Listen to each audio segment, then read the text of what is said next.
আজকে থেকে আমরা বানাতে চলেছি ট্রি হাউস। আর এই ট্রি হাউসটা কিন্তু আমাদের মাটির নিচে সিক্রেট রুম থেকে অনেকটাই আলাদা হবে। তোমরা যেভাবে আমাকে মাটির নিচে বাড়ি তৈরির সময় সাপোর্ট করেছো, সেই একই রকম ভাবে আজকেও সাপোর্ট করো, মানে আমাদের এই ট্রি হাউস তৈরিতে। আর এই যে তোমরা গাছটি দেখতে পাচ্ছ, এর আগেও আমি একবার ট্রাই করেছিলাম, তবে তখন আমি করতে পারিনি। তবে এখন আমি তোমাদেরকে কথা দিচ্ছি যে এই বাড়িটা আমি কমপ্লিট করেই ছাড়বো। যেভাবে আমি আগে তোমাদেরকে বলেছিলাম যে মাটির নিচে বাড়ি তৈরি করে দেখাবো, আর সেটা আমরা তৈরি করেও ফেললাম। আর এখন আমাদের যেটা মিনি প্রজেক্ট রয়েছে তা হলো গাছের উপরে বাড়ি তৈরি করা। তবে আমাদের মাটির নিচে যে পরিশ্রমটা করতে হয়েছে সেই তুলনায় গাছে কিন্তু আমাদের সেরকম পরিশ্রমটা করতে হবে না। তবে গাছের উপরে বাড়ি তৈরি করার ঝুঁকিটা অনেক বেশি। যতদিন না আমাদের এই বাড়িটা কমপ্লিট হচ্ছে ততদিন সাবধানে এখানে আমাদের তৈরি করতে হবে। একটু পরিমাণে এদিক ওদিক হলেই আমরা কিন্তু মাটিতে পড়ে যেতেও পারি, আর এতে অনেক বড় ঘটনাও ঘটতে পারে। তবে যেহেতু এর আগের দিনের ভিডিওতে আমি তোমাদেরকে বলেছিলাম যে বাড়ি তৈরি করব, তাই আজকে থেকে বাড়ি তৈরি করা শুরু করেছি। তার সাথে তোমাদেরকে বলি বাঁশের একটা সিঁড়ির মতো তৈরি করব, যেটা দিয়ে আমরা সহজে গাছে উঠতে পারি। আর তার উপরে যেটা আমরা টিন নাকি কাঠ দিব সেটা তোমরা অবশ্যই বলবে। এর আগে আমরা কোনোদিন ট্রি হাউস তৈরি করিনি, তাই আমরা শুরু তো করেছি, কিন্তু কিভাবে করব। তবে সময়টা যেহেতু বর্ষাকাল, তাই আমাদের অনেকটাই অসুবিধা হতে পারে,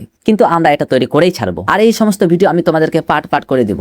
যাই হোক, দেখা হচ্ছে তোমাদের সাথে, আর ভিডিওতে সাপোর্ট করো।